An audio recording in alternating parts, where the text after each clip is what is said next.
warahmatullahi wabarakatuh. Perkenalkan, nama saya Hijrah dengan NIM B05227074. Program Studi Administrasi Kesehatan kelas E, Universitas Sulawesi Barat, angkatan 2022. Mata kuliah epidemiologi. Di sini saya akan menjelaskan tentang riwayat alamiah penyakit. Adapun riwayat penyakit yang saya ambil yaitu malaria. Baiklah, langsung saja kita simak penjelasan dari saya mengenai riwayat alamiah penyakit malaria. Riwayat alamiah malaria melibatkan infeksi siklis pada manusia dan nyamuk Anopheles betina. Pada manusia, parasit tumbuh dan berkembang biak pertama kali di sel hati dan kemudian di sel darah merah. Di dalam darah, induk parasit berturut-turut tumbuh di dalam sel darah merah dan menghancurkannya, melepaskan parasit anak merozoit yang berlanjutkan siklus dengan menyerang sel darah merah lainnya. Kemudian ada parasit. Parasit stadium darah adalah parasit yang menyebabkan gejala malaria.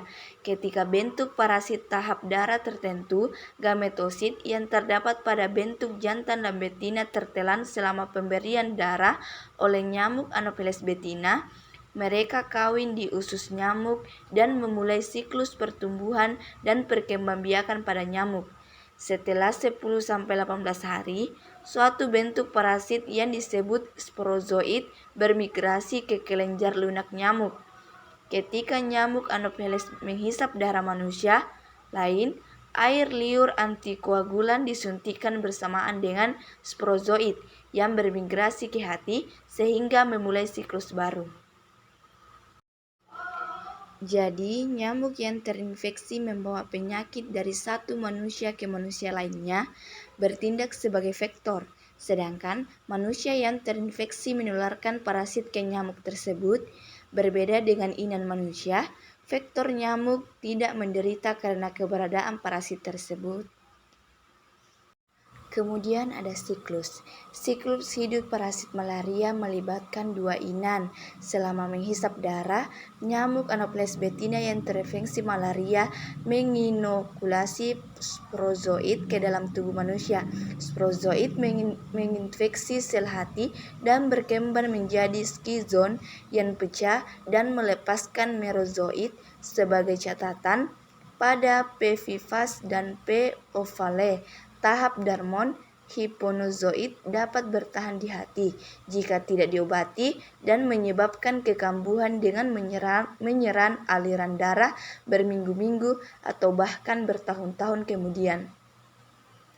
Setelah replikasi awal ini di hati, skizoni exoerythrocyte, parasit mengalami perbanyakan aseksual di eritrosit skizoni eritrositik.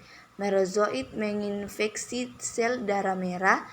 Trofosit tahap cincin matan menjadi skizon yang pecah dan melepaskan merozoit. Beberapa parasit berdiferensiasi menjadi tahap eritrosit seksual atau gametrosit.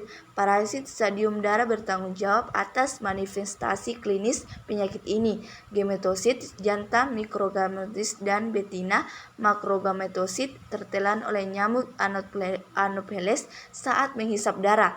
Perbanyakan parasit pada nyamuk dikenal dengan siklus sporogonik.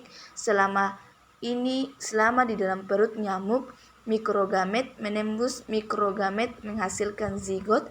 Zigot kemudian menjadi motif dan memanjang atau ookinet yang menyerang dinding usus tengah nyamuk, di mana mereka berkembang menjadi ookista. Ookista tumbuh, pecah dan melepaskan sporozoid yang kemudian menuju ke kelenjar ludah nyamuk. Inokulasi sporozoid ke inan manusia yang baru melanggengkan siklus hidup malaria. Itulah tadi pemaparan materi mengenai riwayat alamiah penyakit malaria dari saya. Kurang dan lebihnya mohon dimaafkan. Saya akhiri dengan wassalamualaikum warahmatullahi wabarakatuh. Sekian dan terima kasih.